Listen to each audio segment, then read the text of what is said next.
Hello,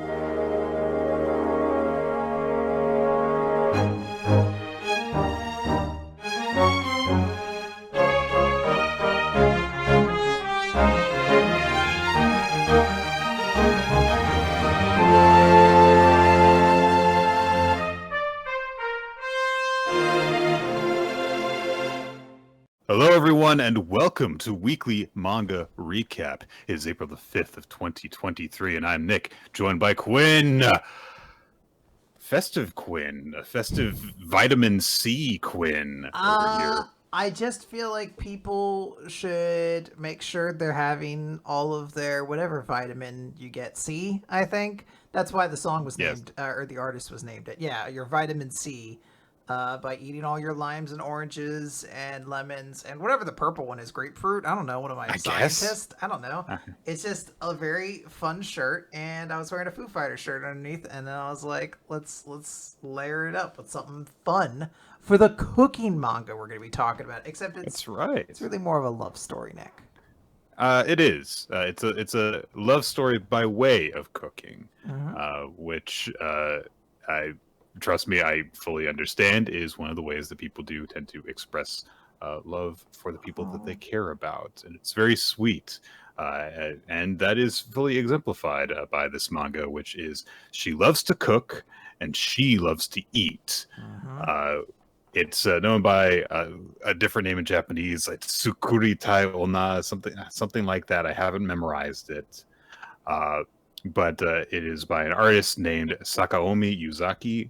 She started this series essentially like the way that like a lot of these kind of upstart, I guess you could call them, directed more towards older audiences, slice of life kind of series startup, which is by just kind of posting some stuff online on social media, on Pixiv, the image sharing service, and it got popular.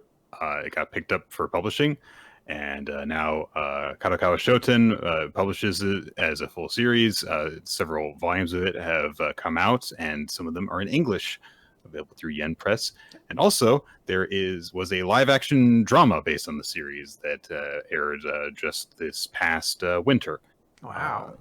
Yeah, which moved very quickly. Like, this is a series that debuted 3 years ago. I was gonna say, I don't think the series is that far ahead. Like, we have 2 volumes that are out digitally translated, and I don't think there's too many more beyond that currently.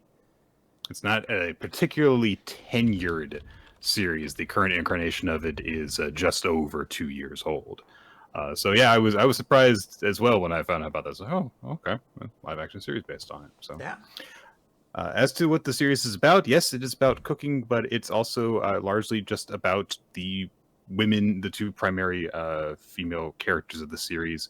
Oh gosh, I have been trying to remember. Kosuga is the one who likes to eat, and Namoto is the one who likes to cook.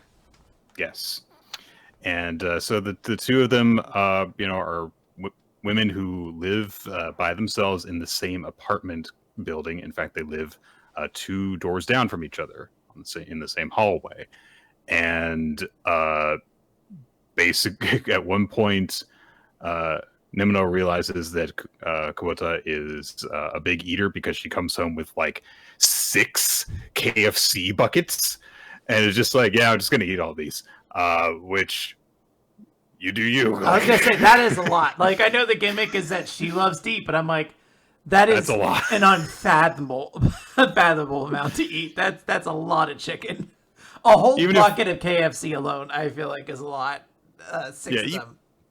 Even if we assume that there is less salt in the Japanese version of KFC, that's just a lot of food.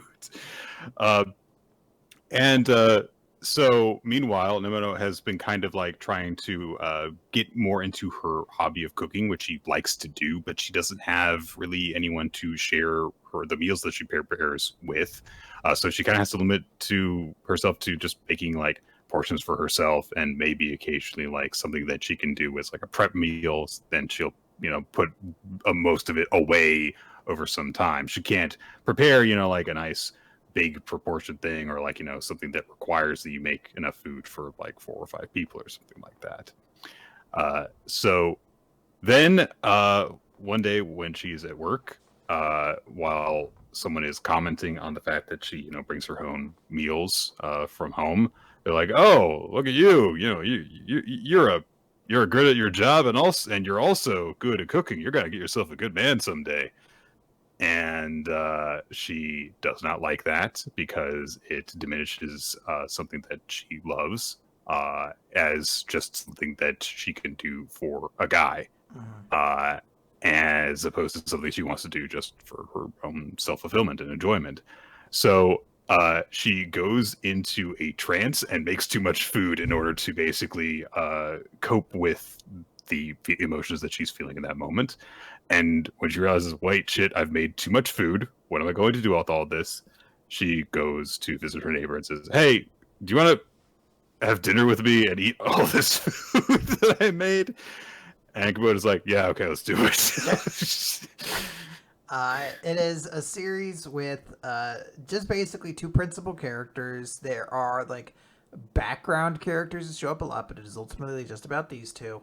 And it is, this like sweet little slice of life, sort of slight romance. It eventually becomes more and more explicit with the fact that it's like these are what these two are.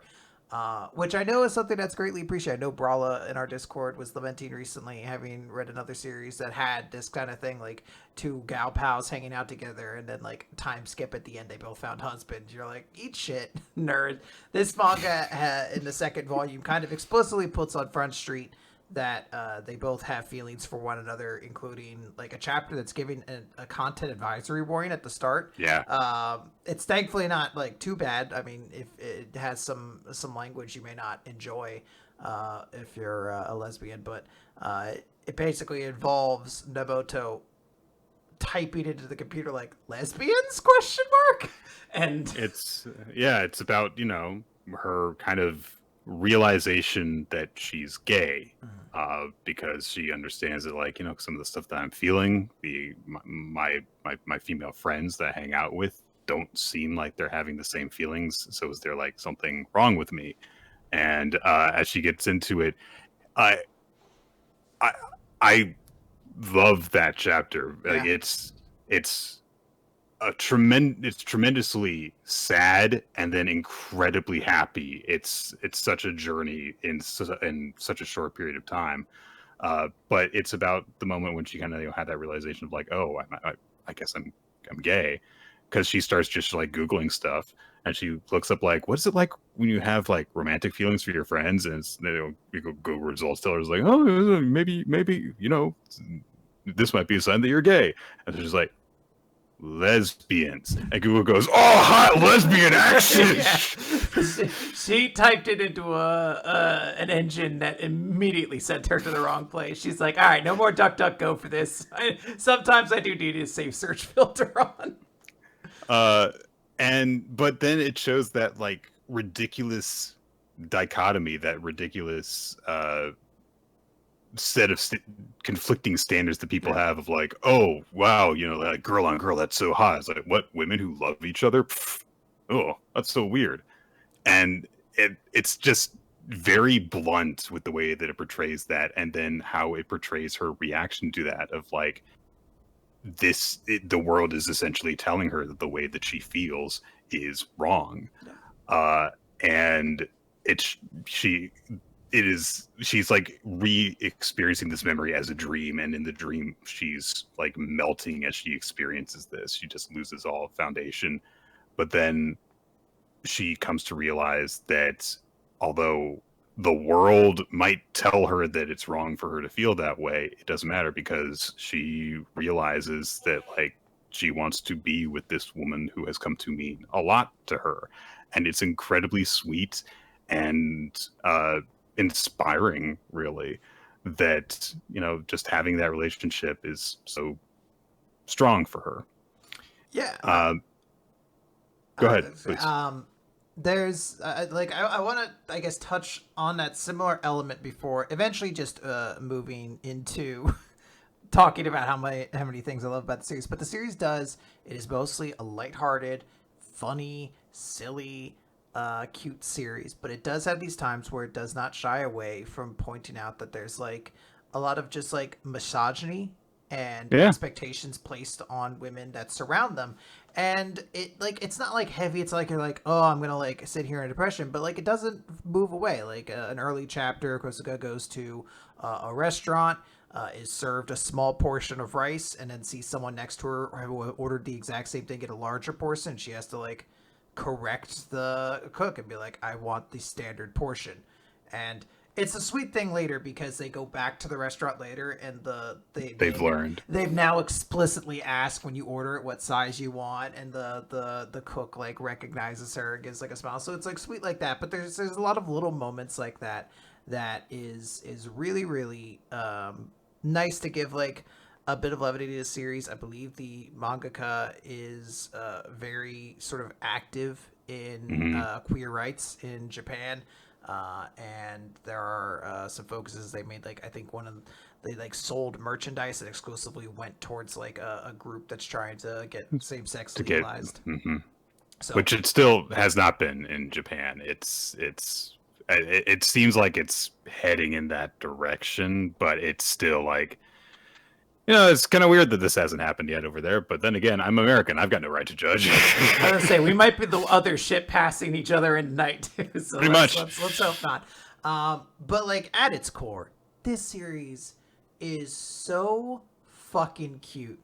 These two are goddamn adorable because Kosuga she just loves to eat. Like it's quite literally in the title. She's so happy to just eat. There's nothing she doesn't want to eat. There's like an early chapter being like, oh, do you like sweets? What about that? She's like, I'll eat anything. Sweet, sour, bitter, whatever. I'll eat it. Just love it. And there's like such a cute charm to it, especially when you find out like her backstory later on and where she came from, why she sort of made the decision she has. It's all because she really fucking loves to eat. And it's so charming knowing what this girl is now doing for her, like cooking her meals every day. It is like her dream come true. And Emoto's just so goddamn adorable. She wants to like make her cute little food and post it on her Instagram or her Twitter or whatever the allegories to it are. And she's, it's just like great energy. One of them is cutesy and over the top. The other one, like, there's like a bonus chapter piece that's like, this is what Nemoto's social media icons are. And then it's like, Kosugo doesn't have any. It's like there's no icon for her. And it's just like, I love these two together. They're perfect. I want to watch them do everything. Yeah, I love the way that their energies are so different from each other, and yet they complement each other, and they're clearly just like very nice and supportive of each other. I don't want to sound like that, that meme of the naive old person who looks at two girls having a good girl time and being like, oh, they seem like nice friends. But honestly, like the fact that you see their friendship develop before it gets into the explicit romantic stuff, their friendship is very strong and sweet. Yes. Just the way that they are just there for each other and they understand each other, the way that Nemo kind of has these like insecurities of like, am I just like bothering you? Am I like, do you think I'm like a crazy person who's force feeding you kind of thing? Kosuga's like, no, I love everything that you do. Keep on doing it. Let me pay for the groceries you spend. Like, no, this is like some sort of weird thing I'm doing. So don't do that. It's like, no, you're feeding me. Let me pay for the food that you're feeding me. So, just this very like no nonsense approach, and then this very emotional approach. But they also still bring each other up. It's not as if one of them is the one in control or anything like that. So one of them has everything together and the other doesn't. And then as time goes by, you start to see that, even though their relationship is founded on the fact that they eat meals together a lot, they kind of get to a point where they're like, oh, it would be nice if we could just like spend time together without having to like plan meals around it and just like do stuff together. Do you want to like go somewhere together that doesn't have to do with eating. They're like, okay, yeah, let's go to the market together and just go shopping. They keep it adjacent, like, so it's like, oh, I know a place where I can get great groceries at a farmer's market. Let's go there. But it does just become a way, like, I think Kosuke mentions afterwards, like, I wouldn't have thought to actually take like the scenic beach route if I wasn't with her before. I've never taken that way to go to this place before. And it's just like a very cute way that, like, seeing them both kind of slowly start to realize they just love to spend time with each other. There's like a chapter where like they're getting ice cream, and at the end of it, Kosuke's just like, I am having such a good time. Can we spend more time together? And I'm like, this is so goddamn adorable. It should be illegal. And a lot of the series is just them just geeking out over food stuff together. Like, just getting like, oh, I like, making this rice maker thing in order to make these kind of cakes and stuff. And and they just, have little parties together. They have like a pot sticker party where they just like make pot stickers together for hours and hours and then eat. And they're like, all right, let's make more. And they make more. Yeah, they're so excited. Like, they'll be like, we just finished something. Let's make jammy fruit sandwiches now. And like, you're just like, yeah, fucking. And like, for me, I'm popping every single time. Like, yeah, jammy fruit sandwiches. Like, I'm just so excited for them to make something else and like hang out together. Like, I truly am just so excited. They're so fucking adorable next to each other that it's just like a precious energy. I wanna bottle and like use like smelling salts whenever I'm sad. Just like open the bottle and get these cute little lesbians and their cooking romance into my nose, and I'm like, the day it can still be one.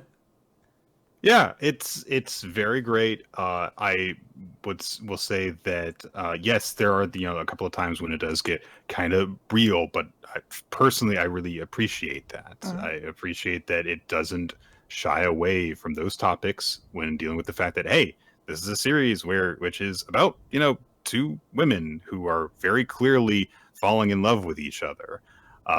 And it's very explicit on one end, and then Kosuke, because you don't get in her head as much, it's not quite as explicit, but she's feeling the same way. We do get to get into her mind more as the series goes along too, as well. And so it's like kind of everything that I would want from this. There's a lot of very cute stuff, and there's enough in it to challenge you when you need a little bit of that. And also, on top of all of that, like, the freaking creator walks the walk too, in terms of what they're trying to do with the newfound little bit of fame that they've gotten from this. Yeah. So aces, 10 out of 10. I loved this. Yeah, I absolutely agree. I really, really enjoyed this one. I'm going to keep collecting the volumes as they come out. As mentioned, there's 2 volumes out through Yen Press. Third one has not had a date announced. It probably won't be out for a while. That the second volume only just came out like 2 weeks ago, so I would probably expect the third volume to not probably hit shelves until like maybe summer or something like that. But this is just such a good series. Like, Nick, can we read more josei? Can we just read more like adult women having romances? No, I've heard. Can I like hold on? I've read some bad joseis, Quinn. Okay, that's it. Maybe we don't did all of them, but I guess this is something I do want to stress. We read a lot of like cute romances. It's always fucking teenagers. It's always these fucking kids. It is so nice reading like adults who just know how to like, and them just being cute together. Like, I don't know. It was definitely like a refreshing thing. But yeah, this is a great series. Highly recommend it. If any of this sounded interesting to you, go check it out. This is super fun. Oh, one last little note.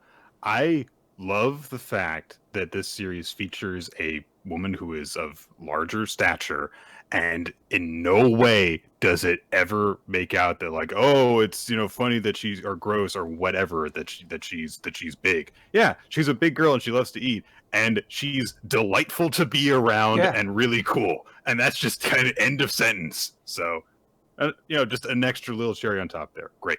Yep. So now, we do have a lot of manga to talk about today. Yeah, we talked about our favorite thing. Now we got to talk about, like, 13 series or something like that. I don't remember, but it's a lot. Yeah, spoilers. I don't think I enjoyed anything this week quite as much as I did. I wish you had stopped right there. I wish you'd been like, I didn't like anything this week. Anyway, My Hero Academia. My Hero, chapter number 384. It's a small world. I don't even have it in me to go all the way with that. So Shinso Nick, uses brainwashing. When you're feeling sad, just think of those delightful lesbians again. Okay, all right, that helped a little bit. Yeah. There you go. It's a small world. Shinso's got Gigantomachia under brainwashing. Woo! Hawk says, "Oh, but this is a gamble though, because Mallee's providing the best support she can. But I don't know. He could steal back control because if Shinso gets jostled even a little bit, then that means that he'll lose control of Gigantomachia, and that'll be bad. But something unexpected happens, which is that Gigantomachia decides to, I don't know, call everyone out on being a bad friend, basically." And he's just like, "I've been looking for you, my master. Why'd you leave me behind?" And Alex is like, "Wait a minute, Shinso can't use his ability to force someone to speak. What's going on here?" And Gigantomachia's like, "Oh, well, I just didn't get to see you. You were gone, and my replacement master had your scent in your voice, and I could tell. I knew it was you, and I waited for you all this time, but you abandoned me and ran away." And it's like, oh, yeah, All For One's just a bad person who doesn't care about his underlings in any way. And Gigantomachia is like a loyal dog who feels like he's been spurned. So he's working out a few angers, and Shinso is kind of just like nudging him a little bit with his brainwashing in order to kind of go ape shit on him. And Shinso says, "Yeah, I've often been told my ability seems villainous, but my quirk can't control a person's heart." So, yes. Aww. So the three big things, Gigantomachia, Mount Lady, and Dark Shadow, keep on going, fuck you, just punching All For One repeatedly. And, I don't know, can we stop covering the chapter now? Are we done? Nick, we had to get to the exciting thing when these two people who met Deku 45 fucking months ago are going to be back in the story. All right, so Nick, what about those helicopters from last week? So the reason we got to see helicopters last time is because there are news reporters and cameramen in the helicopters, and Nick, I think we need to pick this energy up. There's news reporters in the helicopters. One of them knows Deku from a real long time ago. And one of them got mad at Endeavor and Hawks and Best Genus when they did their big public apology thing. Remember her? Remember the angry journalist? Yeah. Wow. Nick, these people, everyone's going to show up. Everybody. This is like Smash Brothers. Everyone got their little envelope, and you're like, I guess it's cool if fucking Strider from the Shinobi games or whatever shows up. Like, cool beans, I guess. I mean, I guess it's kind of interesting that we've got like 5 different Toad variations in the game. Yeah, I guess it's super cool Toadette's gonna be in this game, but like... Please, Toadette. That's like an A tier Toad right there. No, I'm talking about like not even Toadsworth. I'm talking about like the Explorer Toad guy that those mini games were done about in Super Mario Galaxy. We got to have that Toad. Aww. We've got to have 90s cartoon Toad. Yeah, you guys getting excited for that? All of our favorite characters are here, Nick. They're all showing up one by one. And by one. It just keeps going because everyone has to be here. So they saw stuff was going on because La Brava is streaming Gentle being cool.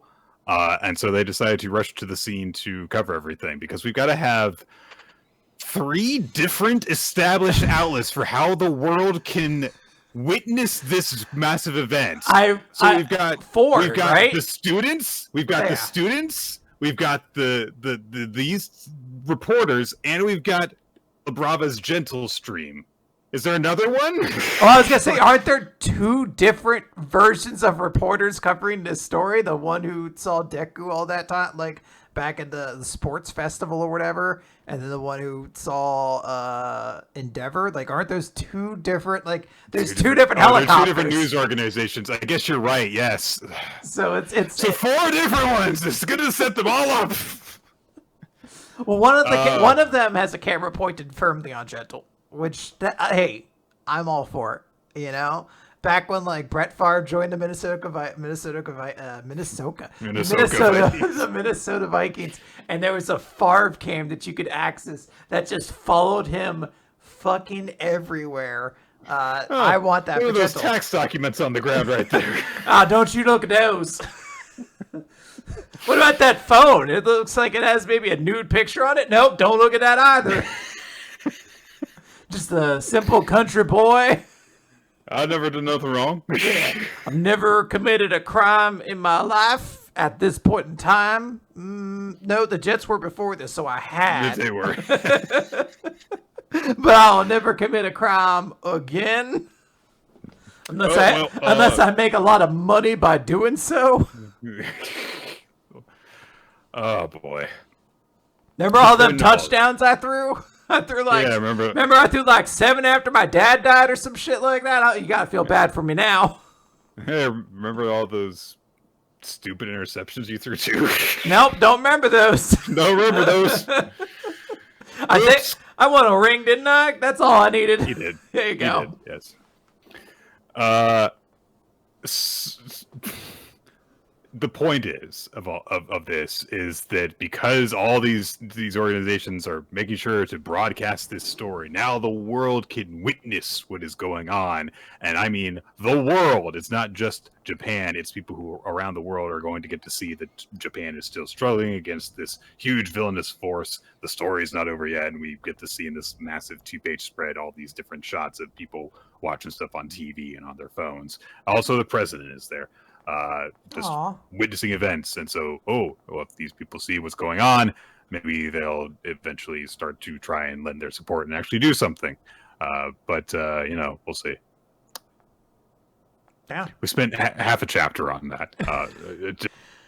More than half a chapter, like 12 pages. Like I understand that it's going to be important to the overall context of certain events that unfold, but this is the boring part of the story suddenly thrown into a giant action scene, and it's involving characters that I have no reason to care about. So what can you do? I will say I agree with you. This is a step a little bit beyond where I'm willing to like have patience for the pacing here. I tend to think of stories a little bit more like in volume form, and like I'm thinking of like what this volume of My Hero Academia would be like, and it's basically just like it's like the Raw after WrestleMania. It's just like 7 returns and then a non-finish, and you're just like, fuck, man, can I please get some kind of conclusion to anything here? A typical Raw after WrestleMania, though, not like the one that we had this time. I'm hearing not great things about it. It's not good. People just like, wow, this is boring. I'm done with that. If we can move on to Undead Unluck. That's what I'm calling it now. Undead Unluck. Yeah, Nick, let's talk about Undead Unluck. Number 153, Fair Play. So yeah, Fuko won. Nick, she shot him, and Billy's like, haha, I lost. And she's like, I didn't think it would be that easy. Wait, did he copy undraw? How is that possible? And then she realized, like, wait, does that mean your ability has changed? This is crazy. This is great. Now you won't need to betray us. This is amazing. And it just, you get a little narration, just like Unfair's conditions changed as a result of beating Fuko and the others. So Fuko's just like, I'm going to ask you again, will you be part of our team? And Billy says he's trying to respond, but the unluck is actually really bad. And now Disc is hurtling towards Nico because Nico's the one who touched the skin contact. So it's just gonna come towards him. And he's like, everyone has to get away from me because everyone else will die. Don't worry. It's fine. Like, get away from me. The rest of you will survive. It'll be okay. Because Gina is trying to change, and it's not working. This thing is pushing past through it, which wasn't how I understood change working. But, gotta shift it around a little bit. Fuko is really nervous because this is not what she wanted. She wanted the perfect run. She's like, no, I have done everything to save people. It's like leaving someone behind. I can't. But then... we get Creed, who says, what are you doing on the verge of tears? You're decreasing morale. He had to get it in there. He had to squeeze it in as he... Decrease the number of tears coming from your eyes. Yeah, I wish he had said that. Decrease the amount of unhappiness you're feeling right now. He pulls out, like, he has, like, a sniper rifle that he's, like, shooting at this thing to try to, like... I mean, it's adorable. He's helping, but I'm like, what are you doing with this? What's this really going to do, man? What are you doing? What are you doing, sir? Yeah, I don't think shooting the disc is going to help as much as you think it is. Come on. Yeah. So he's like, hey, Fuko... you help save my men. Now it's our turn to do the same. Give the order. And, like, everyone from the group's like, yeah, give the order. So Fuko pauses, just sort of thanks everyone mentally. And it's like, all right, deploy a barrier. Use undraw to make sure the trees can't uproot. Basically, like, everybody use your powers together to keep this disc from moving. But it's still not working. Even with all their abilities sort of, being used in conjunction with this, it's not working. But... who should pop in, but Billy, who says, no one above, no one below. Fair and square, huh? You're a good team that supports one another. You should let us join the party, boss. As Untel is using his abilities, and Billy is copying Untel as well to also use them.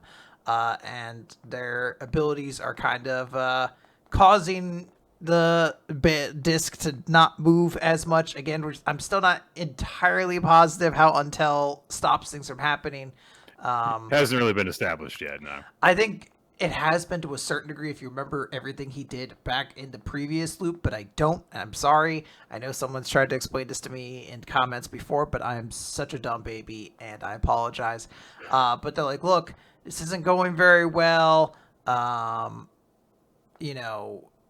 It's not working. Ichika is like, shut up, because Nico's like, it's fine, just leave me behind. I don't want anyone else to have to, like, suffer from this. But Ichika's like, listen to orders, damn it. And she punches really, really hard after spending a lot of time being used as a soul. And she manages to punch Nico's soul out of his body.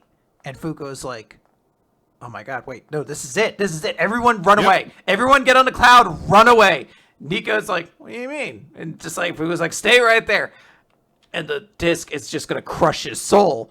But that's fine, because his soul can't be crushed by it. It's like, yes, the physical stroke of unluck was centered on his soul. That's how my ability works.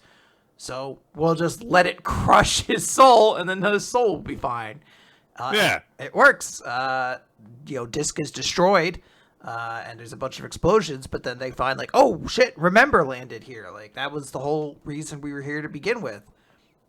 And everything kind of worked out. And, Billy and Creed are just laughing. They're like, holy shit, you didn't just stop the war, you destroyed the whole goddamn island. And they're like, yeah, this kind of all works for it.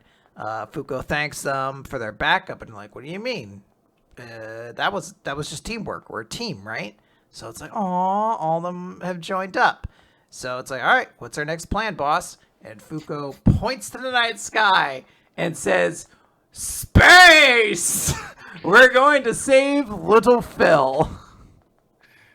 We're going to go to the one place that has not been corrupted by capitalism. So, this is a wild chapter. I think that the weirdest part for me was learning that, all that stuff involving Disc and Unluck in the previous chapter was purely an accident. It's a little silly. It really was just like, I just really wanted to, like, set my feet on the table. Yeah, that's why I had to show feet. Come on, guys, don't make it weird. Yeah. So there's that, but it was really satisfying to see just this nice big hoorah moment of everyone working together. And also just, continuing to show like Nico and Ichigo caring more for each other as time goes by, despite the fact that they keep on butting heads whenever they have, the sense to maintain that appearance. And yeah, it's just a great way to close out the chapter of just saying, we're going to space! And Nick, to save Phil, finally, we're gonna find out what Phil's deal is. 3 years into the story, we'll find out what Unfeel's fucking story is about. Yep, I guess we will. Yeah, but it's cool. There's a whole bunch of characters. Everyone got a chance to look super cool. Good stuff. I really, really, really enjoyed it. It was nice. So speaking of nice things, let's talk about Chainsaw Man. Chapter 125, Apple Thief. You might be wondering, what the hell's with that chapter title? Don't you worry, my friend. We will get to it. We start with the Falling Devil just casually walking down the street, chopping bits of people's faces off, including eyes and ears, and just gathering them up in a bag. She's grocery shopping. Yeah, it's not weird. She's just harvesting living people's body parts while she's walking past them. Come on. Then she just goes to a supermarket because she needs to get like some more typical supermarket ingredients. So she's looking at some apples, and then she looks at the person who is manning the store, who is of course stuck to the ceiling, and says, "Do you have an apple variety that pairs well with human flesh?" And the person just says, "I'm sorry." And she says, "It's okay. Unless you attack me first, I mean you no harm." Now about those apples. She's very, very focused on her business. So seemingly she has literally not a care in the world for anyone that has nothing to do with the dish that she is trying to prepare, aka the mission she is trying to complete. Yes. So she goes outside, and then she stops and goes, "Oh, silly me. The recipe for the sauce called for a man's head." She looks around, and she says, "Excuse me, can somebody spare me one?" I know you're all jumping at the chance to give me one of your heads. I just need one head. Yeah. If you all could be so kind. More devil hunters on the scene attack her. This time just blasting her with sniper rifles, blowing holes all through her body. A bunch of guts come spraying out. Her body falls into pieces and guts and limbs everywhere. And for whatever reason, the guy who gave the command for them to shoot her up was like, "All right, cease fire." It's like, no, burn the body. Yeah, well, nobody's there, I guess, to immediately do it. And maybe they just don't realize this is a primal devil or primal fear devil. So they're just like, terrifyingly powerful she is. Yeah, so yeah, we kill her the same way we do, like, schmucky devils. The tomato devil died the same way last week. How tough could she be? Come on. So the falling devil just regenerates and picks her head back up in her hands and says, "It's impossible to kill me with any means of attack humanity presently possesses." Then she says, "I'd prefer to avoid meaningless slaughter. Won't someone spare me a head? I just need one of your heads." So she gets shot apart again by the snipers and literally sighs and makes the entire building collapse by doing something in the blink of an eye. Just makes it all fall. Just it all starts crumbling upwards. And the cars are starting to fall upwards too.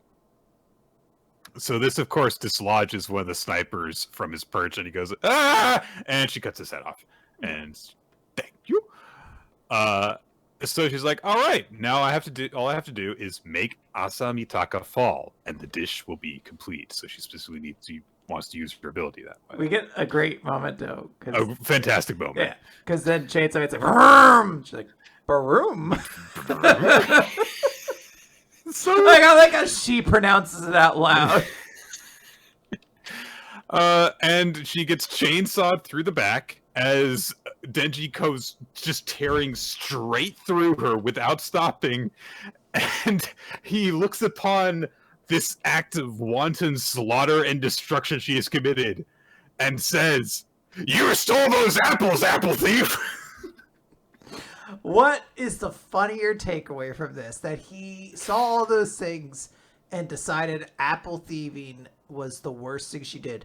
Or that he looked and saw her stealing apples and decided the appropriate punishment was to explode through her body and rip her apart?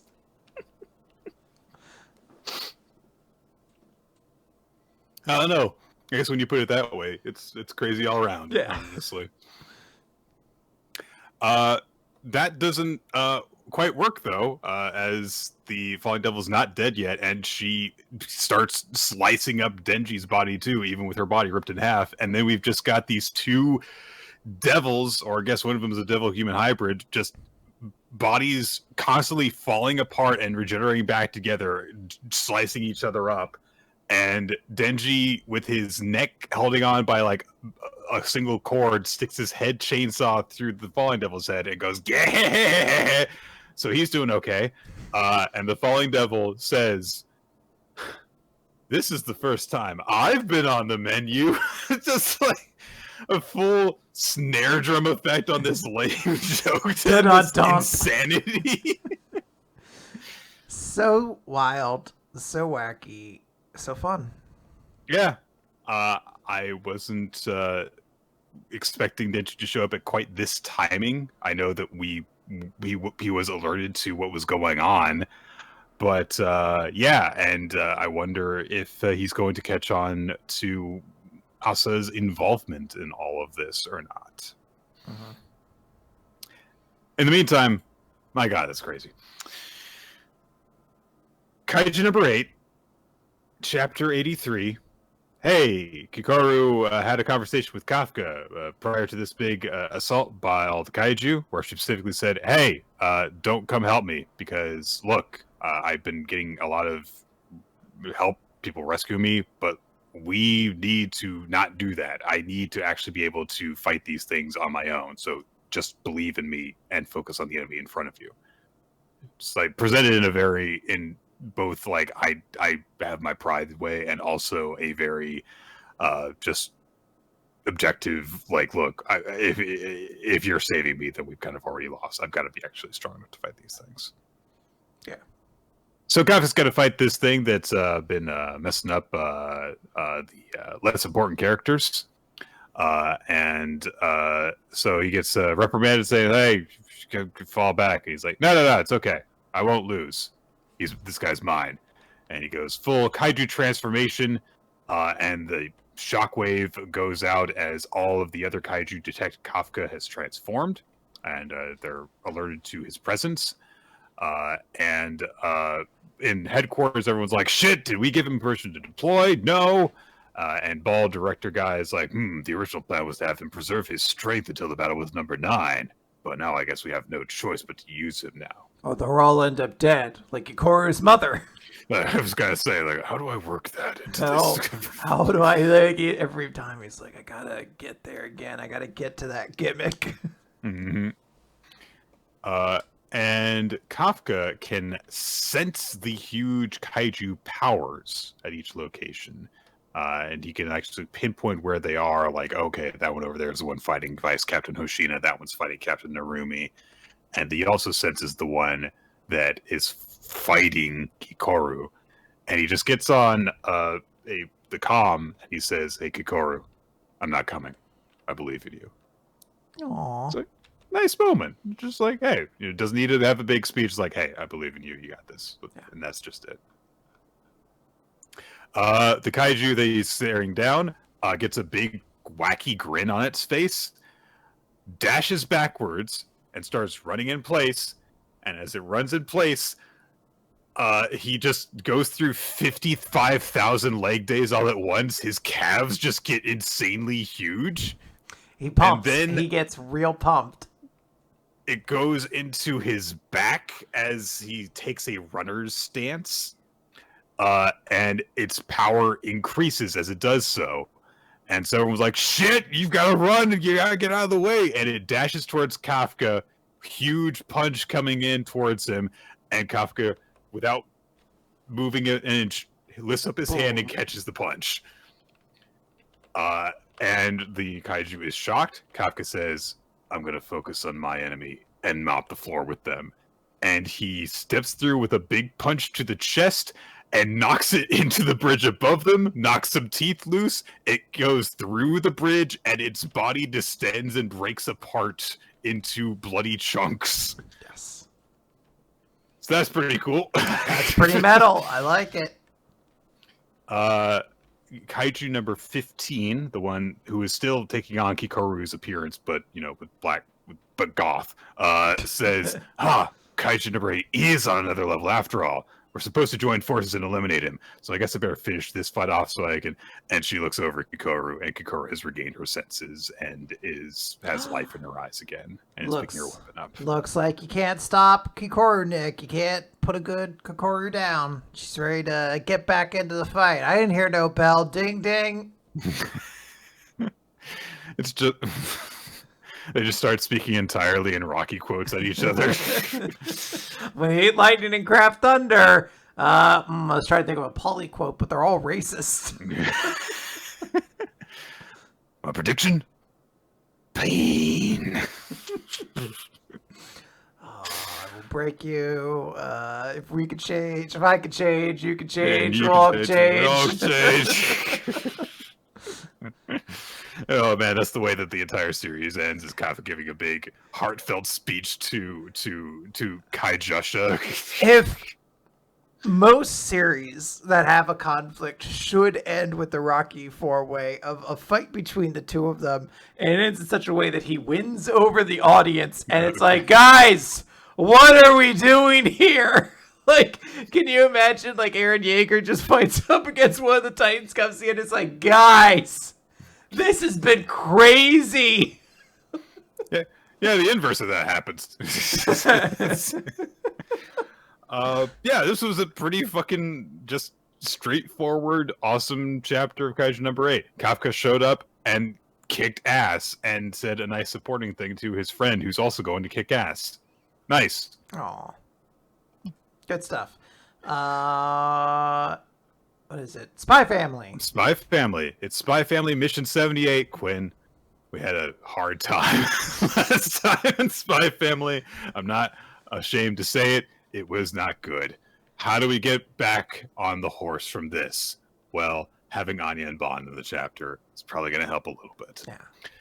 But we don't start with them just yet. We start instead with the handler, and we get to see a little bit of her home life as she wakes up in a pretty messy bedroom with a German Shepherd boy sleeping at the foot of her bed, who kind of has to drag her out and get her up. Yeah, she hits her alarm and then goes back to sleep. Goes back to sleep. And the dog has to start pulling her covers off.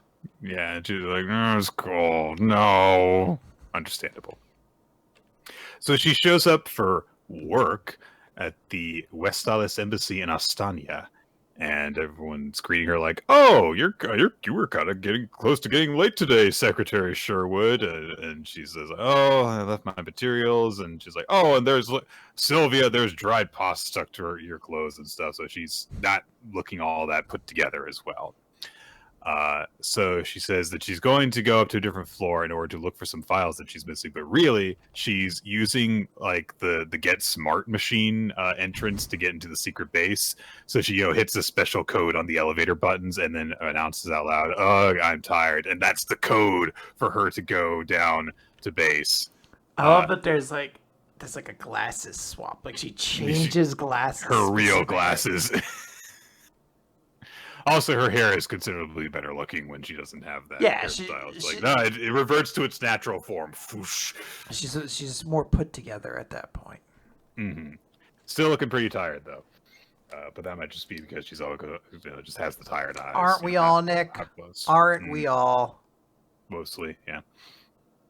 But it's not all an act, because she starts getting into business and directing people like, you do this, you do that, security over there, scouting over there, And an older member of the team that we have seen before in this location, but I don't know if his name has ever been established, says, Handler, listen, you've got all these just half-full coffee cups and half-eaten donuts just lying around the office. Rats could get in here. You've got to stop this. And she's like, come on. You're just messing up. You're just worrying about little things. No, don't get another coffee when you have a half-full mug already. So it's just a problem. She's just not very spick and span, and she ends up going back out into her cover job, complaining about how she's being treated and stuff. Goes back home, and she goes to German Shepherd Boy, whose name is Aaron, and says, "Hey, we're going for a walk." The German Shepherd Boy comes running because he's so excited, and he slips on some of her very, very plentiful garbage and slides and bonks his head. It's sad, but it's a little funny because I do know that energy where dogs just move so fast they will slip on anything. Scotia will frequently, I will let her in from outside and her like wet food is down, so she's so excited she will fall over herself. Like I have seen that dog cartwheel over just trying to move so fast to get this food. I'm like, please stop. This is adorable, but I feel like you are actively going to hurt yourself with this enthusiasm.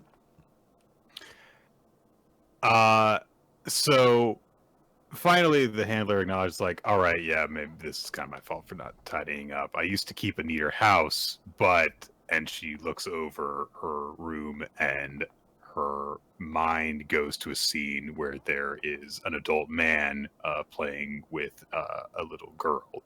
Let the implications, be in your mind what they will be.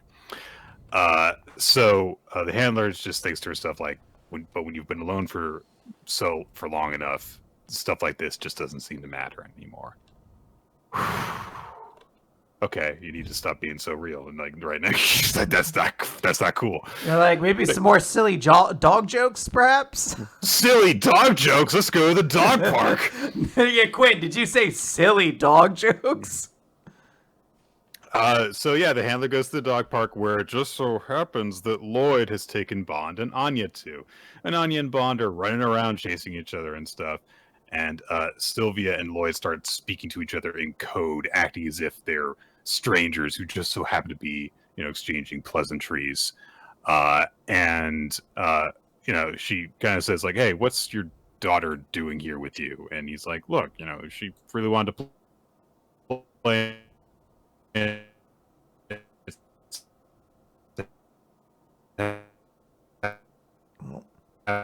Losing Nick here for a moment.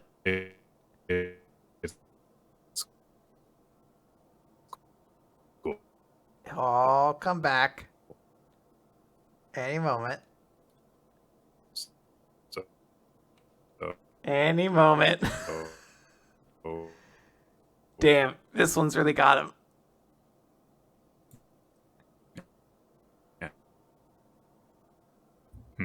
Oh, he can start. I think he's able to start hearing me now. Okay, there we go. I've got video. There we go. Okay, so I've got video back. Okay, good. Yep, you're good. I think that we're fully back. Okay. All right. Anyway, Lloyd starts giving some scritches to German Shepherd Boy Aaron. It's really just so that he can get some information passed to him via the dog's collar. And they keep on talking to each other in code while they're doing this. And she's like asking for like some updates on on the investigation and everything. And he's saying like, we don't really have any, progress being made with the Desmonds or anything like that.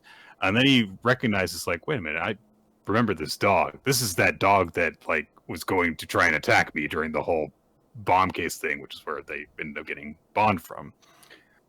And the handler says like, yeah, I took him home and I've been taking care of him. And so Anya's like, oh wow, it's one of the bad guy's dogs. And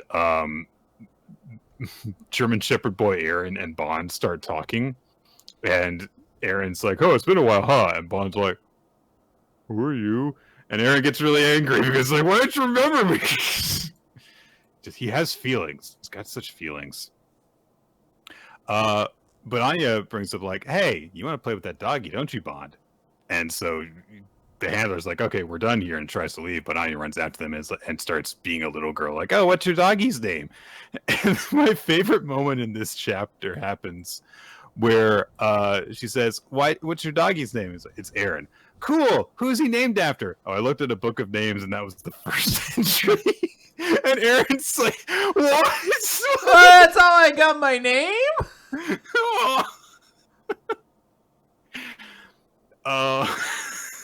Why wouldn't you come up with at least a story for it? Be like, oh, I named him after Aaron Rodgers or some shit like that.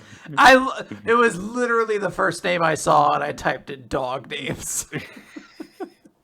I was like, it was that or Anderson, and guess what? This one out, Abraham.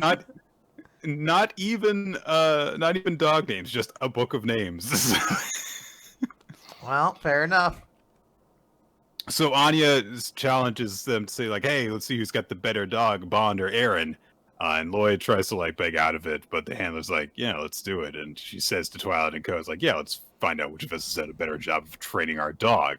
And if you win, I'll make that extra mission I was going to assign you go away. So Lloyd's like, yeah, I'll take that. Absolutely. Get that shit out of my hands. Do it. So the first thing that they do is they run an obstacle course, and Aaron is indeed very well trained. He's going, between the pylons, jumping hurdles, and going through tubes and stuff. Clears the course in under 40 seconds. Poor Bond. He's not the best exercised boy. He's trying. He's trying so hard. So he more than triples Aaron's time. Not a good start, and he's left exhausted afterwards too, just lying flat in his back, covered in leaves. But it's okay because there's more to it this time, because now it's a tracking game, and so they say, okay, well, we're gonna each hide handkerchiefs somewhere in the park, and the first dog to bring back the opposing owner's handkerchief wins. So each of the dogs set off. Both go sniffing around, and Bond just to be like, he's just such a little man. He's just like, oh, give up, it's hard. I have become very hungry and would like something to satiate my belly. He goes looking around, and he smells some pasta. I have detected the scent of delicious passiosto that I would like to put into my belly, please. But remember, the handler had dried pasta on her clothes because she's been being such a pigsty lately. So he just kind of, while sniffing out this pasta he smells, sees the handkerchief taped to the underside of a bench, and is like, "Wait a minute!" And brings it back, and everyone's like, "How did you do that? Wow, great, okay." I believe I was promised pasta as a reward. Like, no one promised you were not. That was not part of this. You have made a powerful enemy today. So the last thing to decide the tiebreaker is a frisbee catch. So the handler lays out the rules are the dog who throws a frisbee thrown the farthest wins, and if you fail to catch it, you lose. So they're like, okay. So Lloyd's like, okay, Bond, we'll do it just like we always do. And Vaughn gets ready, and then he has a flash of the future. What a very fortuitous moment. He sees that a gust of wind is going to happen just as both of them throw their frisbees, and it's going to blow them right back to the dog owners. So, and Anya reads Bond's mind and is like, hey, we've got this, yeah. So both Lloyd and the handler throw the frisbees as hard as they can, and Bond just sits there as Aaron runs off. But then the gust of wind happens, sudden gust of wind out of nowhere, and Lloyd's like, oh my god, did he smell the changing wind? And Bond's eyes twinkle. He dashes upward. He lunges for the frisbee and hits him right in the eyes. Bond, no! Oh, poor boy, he falls over. Doesn't work. So the handler's like, okay, I guess that this was a tie. So they part on good terms. And Anya kind of plays with both dogs for a bit. And the handler says to Lloyd in code that, we don't know it definitively, but apparently some of the Project Apple research teams may still be operating. So Lloyd's like, are they connected to the Desmonds? And she says, I don't know, but we're going to find out. And then she says that Gene Aaron, I gotta go home. And Anya says, wow, looks like you had fun even at your age, which is such a 4-year-old comment to make, just like no filter. But after a bit of she does kind of go to Anya, pats her on the head, and says, I did have fun today. Thanks. Let's play again sometime. And she's like, she goes like, I'm never gonna wear this. Yeah, you'll never see me again. And Anya's like, I'll see you again. Don't you worry about it. You're my dad. You're my dad's boss. I will see you again. And they head off, and the handler promises Aaron that she'll actually tidy up the house this for once. So some cute moments, some very actually funny moments. Yeah, this is legitimately a funny chapter. It's good that we get a little bit more focus on Sylvia, the handler, and get to know a little bit more about why she is the way she is, and some of her traits. Getting like a little glimpse of that life is nice. And then, it's just a fun little story of like their dogs in a competition. We get some Bond humor we haven't gotten a little bit. It's good. Good chapter. Yeah. All right. But if we're looking for something that progresses the story, Nick, we need to look no further than the away team mission 32, 29, whatever it is, of World Trigger. Yeah, that's where we are at, Quinn. It's if I want a story that's wrapping up, that knows it has to keep a pace, I want World Trigger, which says, yeah, we've been in this part of the mission for like 3 years now. What of it, bitch? What are you gonna do? And we're not gonna get a chapter next month too. So this is our only chapter for 2 months. It's okay. Accept it. Just enjoy it. This is our life. The Emiya squad is not doing so great in this round of simulation battles. They are 1-2-2. They've managed to squeak out one win against Kitazoe's squad, who have not been doing great, as established previously in this round, and they've lost 2 and drawn 2. So everyone's like, okay, maybe we need to approach this more cautiously than we did yesterday. And that comment is specifically directed towards Chika, who is distracted and doesn't respond. She's like, yeah, yes. But Inamiya tells her, hey, speak up if you're having an issue. But Chika claims, no, I'm fine. I'm fine. And he's like, really? She says, yes. And Yuzuru is just quietly looking up and like, don't give her some advice. She's not just fine. And as he's saying that, also, so is Konami. As she's watching stuff from the monitoring room, she's also with Usami, and they're like, yeah, everyone's aiming for her.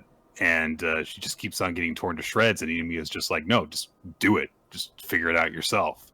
He's not giving her any guidance or anything. They also talk about, some of the other monitors are talking about a few things. But a big thing that gets pointed out is that Chika's units have a big weakness. There is a specific negative skill that they have, combat inexperience.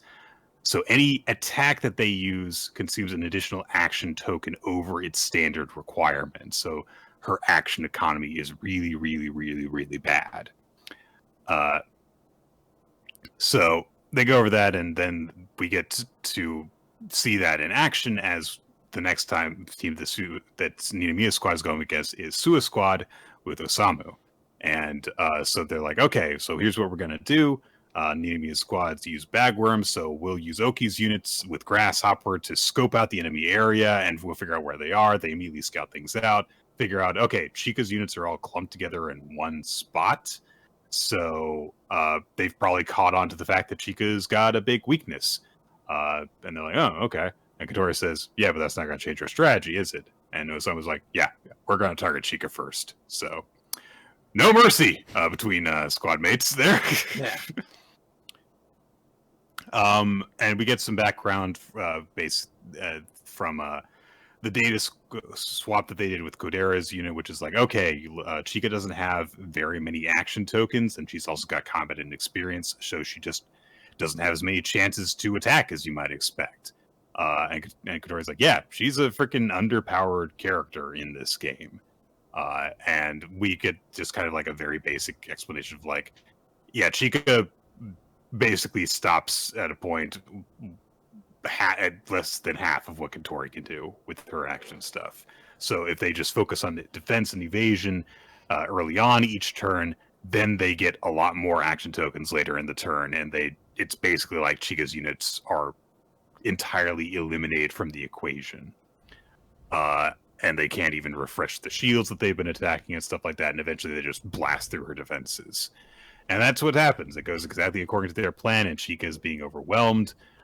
It doesn't help that she's got her units gathered together in a cluster because, her defenses get chipped down. So she's like, what do I do? Ibis uses more action tokens than Meteor. Sniping is a bad option with my low accuracy.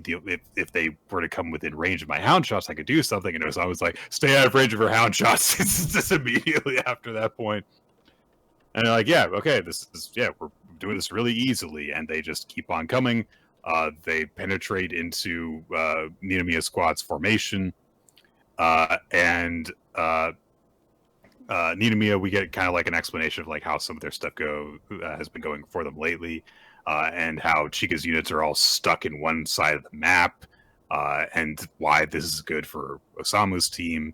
There's like, yep, we're doing good. We get some more shots of chibi action happening. And if Ninomiya also gets hit with a bunch of lead bullets, which they specifically put on Katori's units so that she'll weigh people down and make their opponent's actions cost way more. And she's just going through slicing up Yuzuru units and stuff. And Yuzuru's like, damn it, if we lose, then Chica's going to be really depressed. And Chica just thinks like, there's got to be something I can do.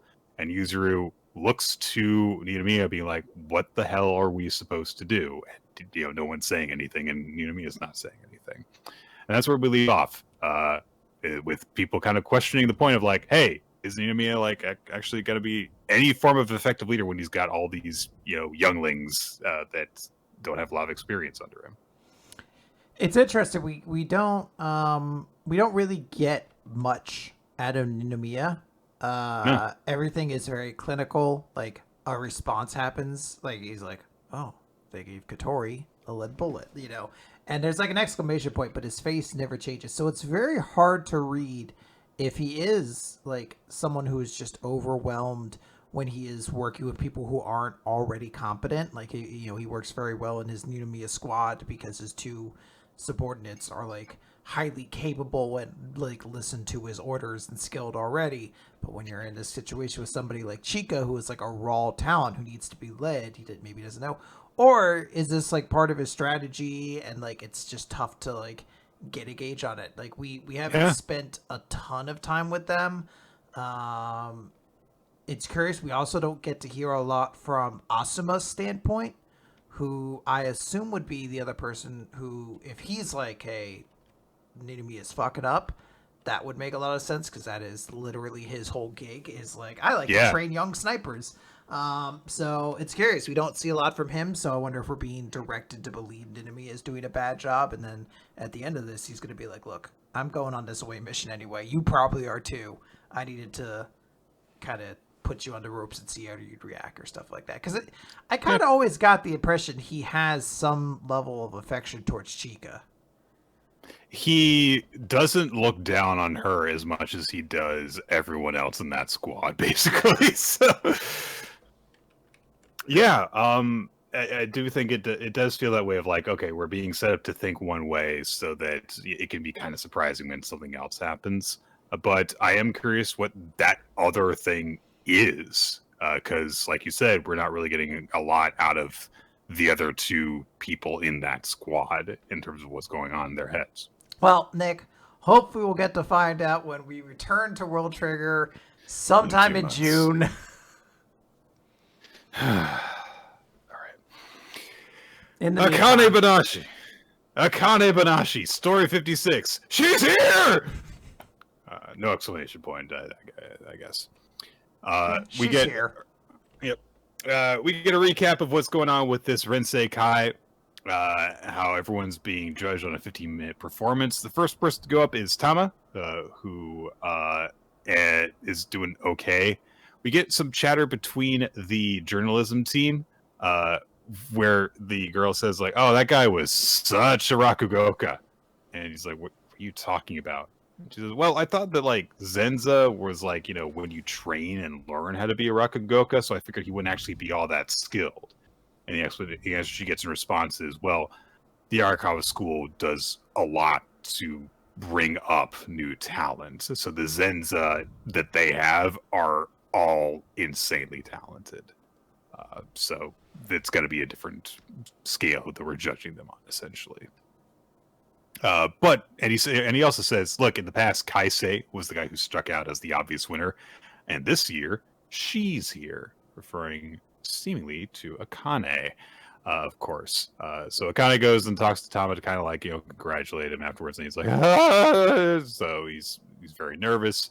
Kaichi comes by and makes a dad pun to bring everyone back to it. He's like, he's got some tea. He's like, oh, I thought you deserved a tea war. It's like, my God, just stop. Just don't.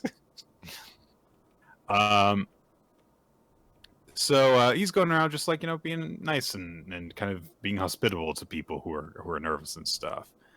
Akane is established to be up 8th in the lineup.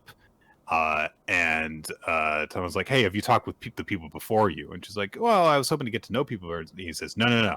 Like, I mean, for stories, because almost all the stories that are being told here are Zenza-banashi, because this is supposed to be how you're assessed as a Zenza. And if you don't have a wide repertoire, then you might want to check with the other performers about what they're going to do first. And there are people who are like, you know, kind of jockeying in terms of like what story to get to tell. They're also checking with each other, like, hey, do you mind if I do this, do this? There's cooperation in order to do that. So Akane checks the lineup for stories that people have signed up to do, and she's like, oh wow, yeah, if I had been the way that I was before, my stories that I could do wouldn't be available to me. But now, because I've learned some more stories, then now I can actually deal with this situation. So she's like, yeah, I owe Karashi my gratitude for this. And meanwhile, Karashi somewhere else feels a horrible shudder. Is just like, that girl is feeling good things towards me. No, because you know he's a well-adjusted person. So she takes the stage. And she's like, yeah, it's like, you know, I've got, you know, a deck of cards to work with now, and I just need to make the right play for my hand. And so she tells the story of Hirabayashi. And this is basically determined as like, oh, she's doing something more comforting and easygoing for people after all these different Zenza have been trying to really stress what their strengths are by doing these big over-the-top performances. But she's doing something that's more suited to the situation to kind of bring people down and bring them into her pace. Then Kaichi takes the stage, and the younger journalist is like, that guy's cheating. There's an old man here in a contest for rookies. He is a rookie. Oh. Fine. Well, okay then. I've got nothing to say to that. Check and mate this time. So it kind of goes to relax backstage, and he's like, "Oh, you want to like go listen to Kaichi's performance?" And there's suddenly this roar from on stage as Kaichi gets this huge reaction from people. He really takes them in and has them roaring with laughter and applause. And it was like, oh, holy shit, well, this guy is the real deal. And he's only been training as a Rakugoka for 2 months. Who is this guy? And Thomas says to her, yeah, I was going to tell you, he's the first person since Kaisei to be accepted as Master Isho's pupil. So a lot of potential in this Kaichi guy. But on top of that, there's something else on the way. And a young journalist girl sees something on her phone and shows it to her senpai because there is one person who's garnered more attention than anyone else at the first day of their Zenza Rensei Kai. So we had established at the very beginning of this chapter that the 18 participants were being divided up between the 2 days, but 10 were performing this day and 8 tomorrow. So when we saw 9 participants last time, it was like, oh, here's 9 of them. there's someone who hasn't shown up yet. Uh-oh. And of course, it's Hikaru. And when she enters, Akane meets eyes with her. She is getting ready to take the stage. A rival reappears. Yeah, I thought Akane-banashi had like a really cool chapter going, and then kind of missed me with the end with Hikaru here. I've been like notable that I was like, look, this is like a weird rematch in my mind. Like, and you think of wrestling terms when you're like, yeah, remember when you just fucking squashed them before, like you clown shoes them, and then like 2 months later, when you didn't get like all their matches have been on Dark or whatever, and now it's just like, I'm here to kick your ass. You're like, sure, champ. Are like, you? Are you? So it's like, all right, yeah, I get it. She'll probably be very good and whatnot. Professor Peanuts is here. But this reveal about Kaichi is huge. Fucking enormous. Not just the fact that he is studying under Master Show, but he is old studying under Master Show. That was a huge reason why Akane's dad stopped doing Rakugo. This feels like a character that is so intrinsically tied to her story that, like, to drop that information and then pull away and be like, Hikari's here. I'm like, who gives a shit? Like, get out of here. Like, this is straight up just like the Simpsons lamb meme where I just want to push it out of the way. Like, I want to talk about this guy. This is way more interesting than just trying to push a Yuri romance on me right now. I don't care about this. I'm sorry. I didn't care when Act Age did it either. Oh man, look at this incredible wrestler from Japan has come in, and their character seems like it'd be a perfect match for our main face. And then at the end of the episode, Stinger is like, oh, and coming back from Dark, that person that we beat. Isn't this a way bigger reveal? The Gun Club is going to be challenging again. You're like, I appreciate them. Yeah, I totally understand where you're coming from. I didn't have quite the same reaction. I thought I was definitely very much like, oh, this Kaichi guy is actually kind of got to be a big deal as opposed to just being like a lesser important Rakugoka that Akane's just going to make friends with, and that's just it. So if he ends up being one of the people who, advances, that's going to be an interesting thing to see. Someone who's got this more direct connection to Mastery Show.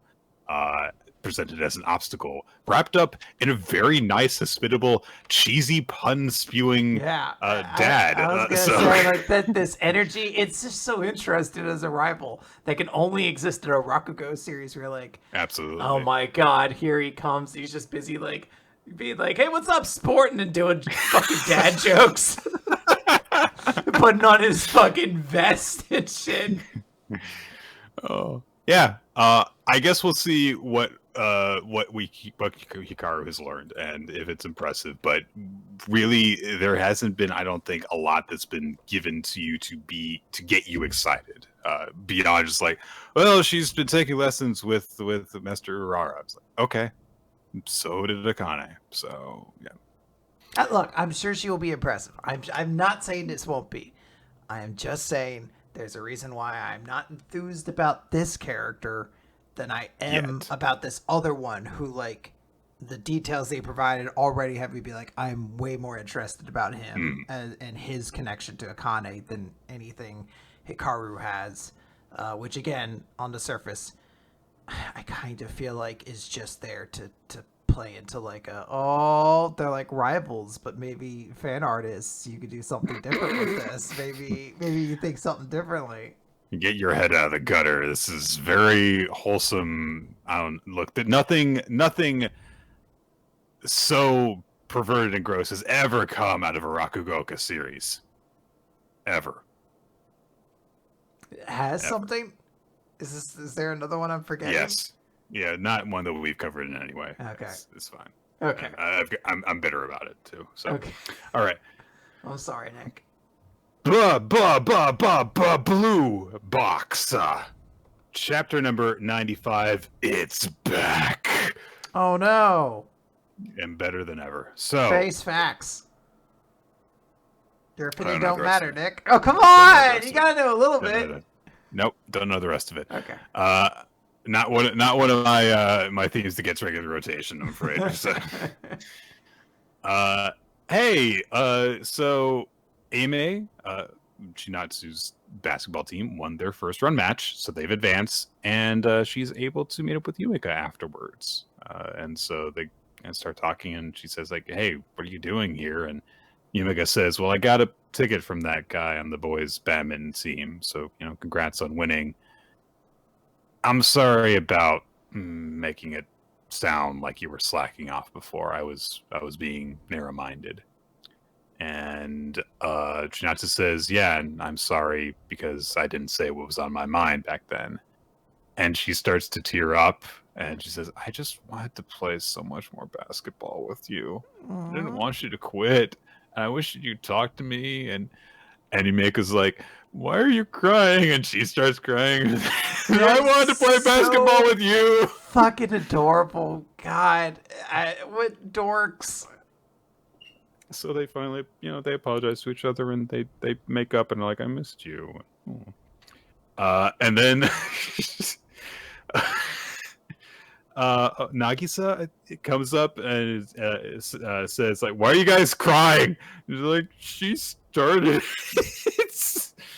And they realize what they're doing, and they look at each other. Wave of memories come from when they had all that fun together, playing basketball together, and they start laughing. And so we get some narration from, I believe it's Yumika. I think this is talking. Who is this? Is this love is the most powerful thing? I think he uses Yumika talking about her boyfriend. I want to say. I think so. Yeah. But she says like, yeah, he said that love was the most powerful feeling, and it's more than just trying to get better at the thing you love. It's about the strength you gain just by having something you care about. That's the greatest self-affirmation there is. And she turns to Chinatsu and says, "Let's play basketball together again." Just gals being pals. I love it. And she thinks to herself, "Dad, my power's back." Aww. I didn't quite cry here, but I came very close. Very close. So, she regained some faith in that whole love power is power thing from her dad, who, fell out of love with her mom, which is understandable why she was affected by that. All right, so the badminton team is gonna train on Christmas Eve because Nishi is an asshole who's lonely. So, but hey, Ayame decided to do a really nice manager thing, and she's like, "Hey, Santa Ayame brought you the gift of cookies," and she's got a little Santa cap on, and she's got some bags of cookies for people. They're like, thank you for the cookies, yay!" And this is actually really sweet. She gives Kyo a bunch of bags of cookies because he talked about his siblings, and she's like, "Yeah, I had some leftover cookies and I didn't want to waste them, so here, have some extras for your siblings." And Kyo's like, "You didn't have to." And she says, "I know I didn't have to. I wanted to. Just say thank you." It's actually really nice. Mostly because Ayame is just like a cool character. So, then people are kind of like starting to get ready to go home for the day. Hina is looking down at Taiki, and Kyo notices this, and they just pass each other. Ayame meets up with Hina and Guro, whose name I refuse to say, even though it's literally right there in the page. And it's like, I've got, the older girls said they got coupons for karaoke. Yay, karaoke night, hooray. Taiki has a moment to himself to think, and it's like, oh, Chinatsu's game is probably over by now. I wish I knew how it went. I wish I at least knew the story. And he's just like, strength training! I'm alone! You have to be alone too! This is the person I would be like, I don't want to be around you. I don't know how to phrase this. You just need to be at a different place than we are. Yeah. At all times. He also says something truly pathetic, because they're like, we aren't going to have KFC, we're going to have steamed chicken, we're not going to have cake, we're going to have protein shakes. And they're like, but it's Christmas Eve. The only lover we need is protein. All right, you need help. You need more fulfillment in your life, my dude. But Taiki is like kind of like drawn back out of thinking about Chinatsu by thinking, okay, well, I don't know how things went between them. I'm curious about how it went, but if I meddle anymore, I'm just going to be annoying. And Christmas Eve only comes once a year. So he's going to just leave it well enough alone, try and enjoy himself. A very healthy decision to make. Good for you, buddy. And we get some, a little bit of a collage of, just seeing like where people are up to on Christmas. So we've got, Hina and Ayame doing their karaoke, Kyo with his siblings, Haru and Karen on a date, and Yumika meeting up with her boyfriend, who is upset she's not wearing thigh highs because he's not letting that go, I guess. And Taiki is working out with the badminton team. So what a great Christmas celebration this is. But because Taiki is busy exercising with everyone, he doesn't get a notification on his phone from Chinatsu, who is trying to give him a call because Yumika wanted to say, hey, thanks for the ticket and everything. So, hey, she at least made sure to pass on that, like, hey, it seems like he kind of went out of his way to do this for us. But Chinatsu gets called over by Nagisa, like, hey, we're going to go out and eat together. And Chinatsu starts to agree to go, but then she says, actually, I've got something to do, so I'm going to head home. Ooh. And that's where we leave off. So. Yeah, I mean, this is a very cute chapter. That is the word for it. Yeah.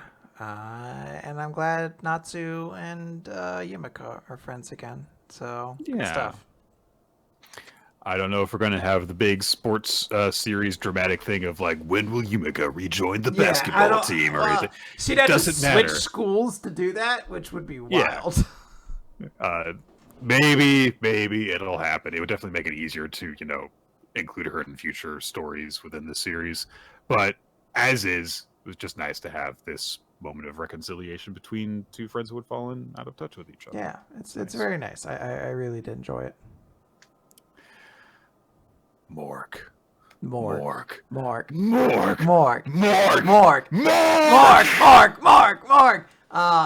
Nick, I sure love Morks. Yeah. It's Cipher Academy, Chapter 18. A true soldier should know their codes. Nick, truth. Sometimes the series just says a lot in a single line, and you just have to respect it. Yeah. Yep, and that is independent of what just got said there. So, we start off the chapter by actually just kind of like checking in with a bunch of the students in the class who have been eliminated from selection to the leading private selection. They're just kind of like talking about, hey, so anonymity has kind of like been cheating on us, and so yeah. Yeah, we're just kind of like, talking about that. And they're like, yeah, and we agree kind of like on what we feel about this, which is essentially like, yeah, they probably would have actually beaten us even without cheating. So, and we also get some information from Kagoe, which is that Anonymity's glasses weapon doesn't give her code-solving abilities in any way. It just causes nobody to know who she is. Yep. So, seemingly, the black bar over her eyes is her glasses weapon. It's not an effect. It's like an actual like thing in the series. So that's the context we get. We also get to see Anonymity's like your name test that we've gotten from all the major character introductions so far, and she answered it by doing like the magazine cutout ransom letter thing, which is a nice touch. Uh-huh. And hey, now it's time for the final round of that leading private selection thing. We had that nice little camping break for everyone.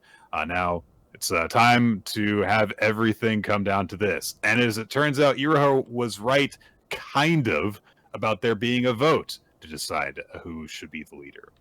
But the way that their teacher puts it is, everyone gets 3 votes. You can't vote for the same person twice. So Iroha's like, oh, so that effectively means you're voting for who you don't think should be the leading private. Yeah. Got it. So Taiyu thinks to herself like, oh, okay, so this is kind of different from what I was expecting. So it does affect how some people are voting on this as well. So, all right, the results are that Rokoku, the goggles girl who kind of led the camping trip, got a full 15 votes. Everyone voted for her, which doesn't necessarily mean that everyone prefers her, but she's not anyone's least favorite choice. Yeah. Toshusai got 13, which is close, but there were a couple people who don't want her to be the leading private.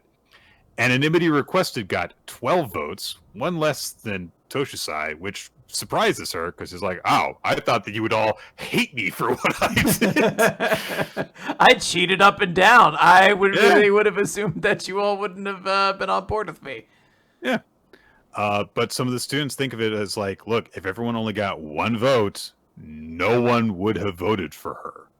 But because we are forced to acknowledge that she is skilled, that she's, a lot of people's third favorite, which is, hey, like one of those things of like, hey, we should have ranked voting kind of things. But Iroha only has 5 votes.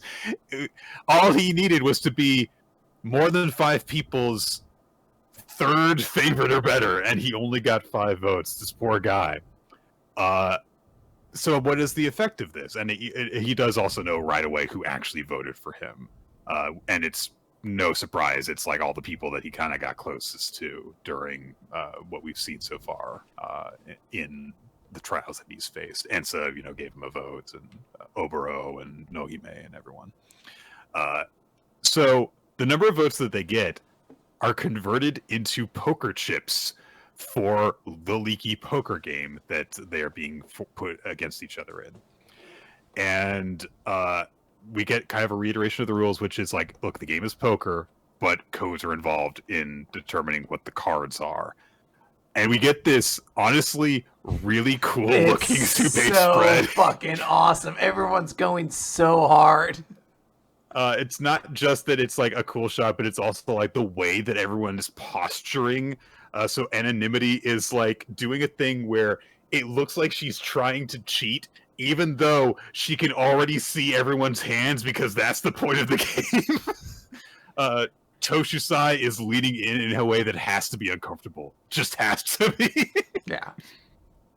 And also a nice touch. But her hair has descended. It's like on the playing field. Like she just dropped that shit on the table. And it's in a nice touch. We're seeing things from Miroha's perspective, like his view of the table. And so we can see everyone's hands that way. Specifically because everyone can see everyone else's hands instead of their own. And on top of that, all the cards are encrypted. So we get some nice shots of everyone's hands in this, and there's definitely a few different ways you can look at certain things, like, oh, maybe just the giant spade on one of them is the ace of spades, for example.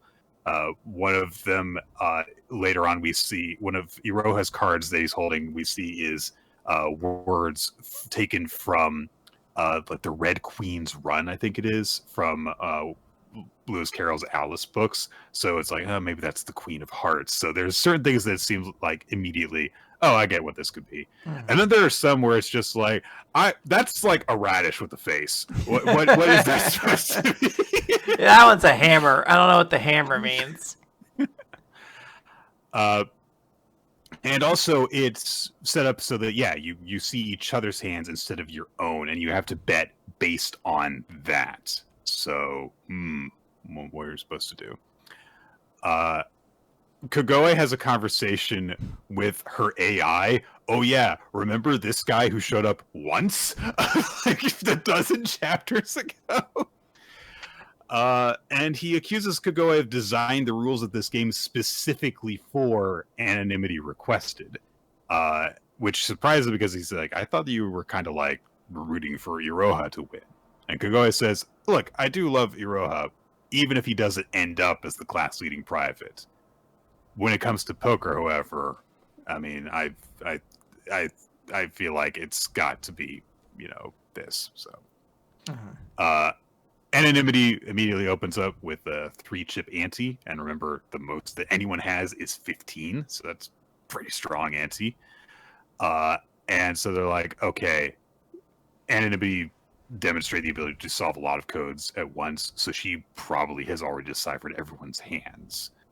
So that's and probably cheated and sees her hand too. Somehow. Yeah, probably did something. Maybe when she did her hand thing, she held up a mirror or something like that. And Iroha's just like, I call and raise all in, all 5 votes. So either this is going to pay off in a big, cool shonen moment, or Iroha's immediately going to bust and go out. And if that does happen, it will be amazing. It would be very funny if that happens.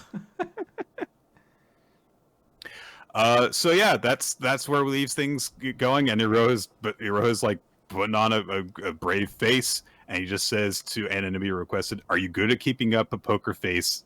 Because keeping up a smile is elementary to me. And it's easy for me to stay positive when I need to make a comeback. Yeah, it's a cool little shonen moment for him. And honestly, that 2-page story we talked about it's just so great and over the top. Yeah. So I like this. Hey, poker, cool.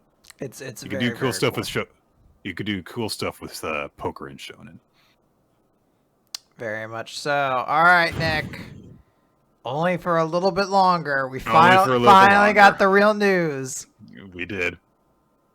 It's Ginka Glüna, the second to last chapter. It is officially going to be ending next week. Which, when you read this chapter, it definitely feels that way anyhow. It's chapter 28. The moon! We get some casual conversation between Beretta and Anonymity, just being like, oh, has it been a month already? Just to let us know there's been a time skip of a little bit. And Ginka is off fishing by himself to be alone with his thoughts about all the mistakes that he's made. And he says, what was my first mistake? And he just keeps on kind of going back and back and back, not just through his time with Luna, but all the way back to when he let his sister down.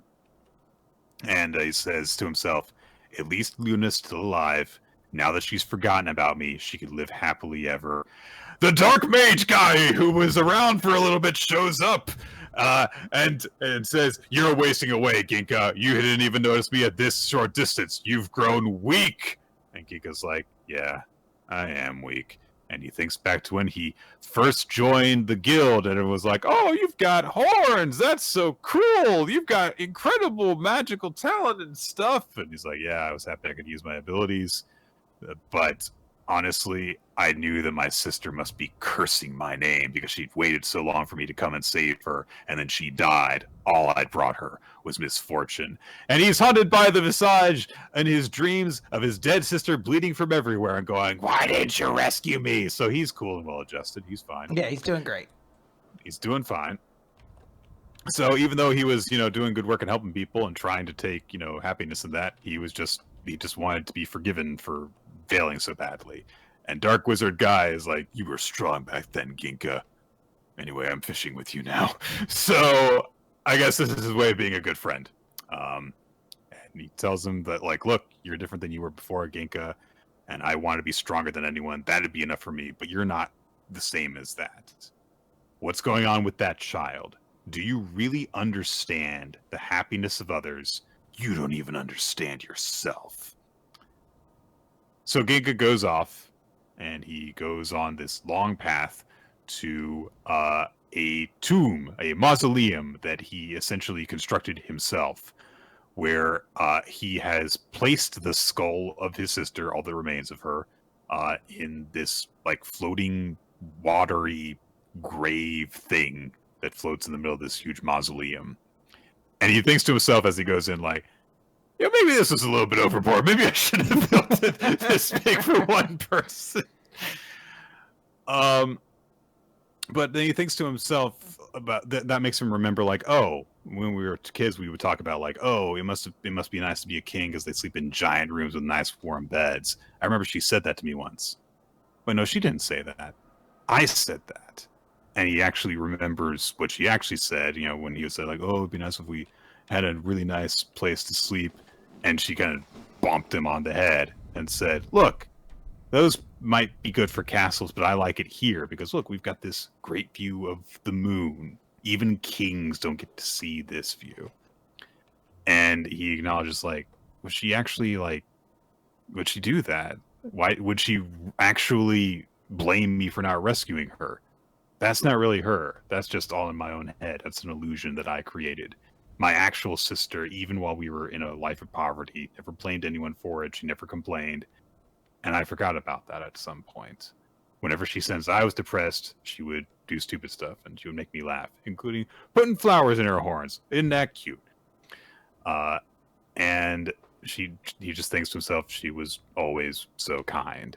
So he takes action in the present, carves a big hole in the ceiling of the mausoleum so that the spirit of his sister has a nice view of the moon.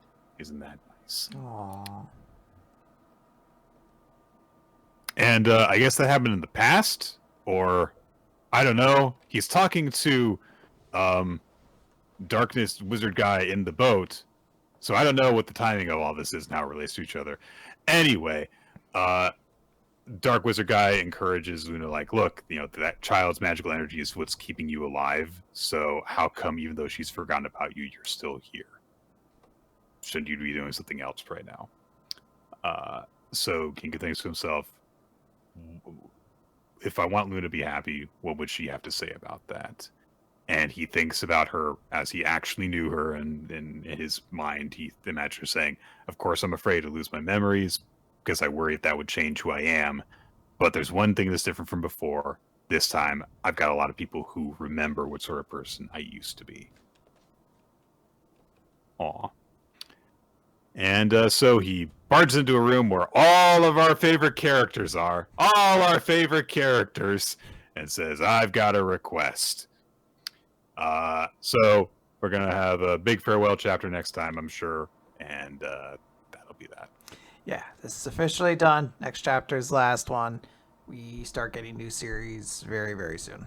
I think it's 4 of them. This is one of the chapters that I think shows a bit of the promise that Ginka and Luna could have had if it had kind of just like focused on what worked at certain points.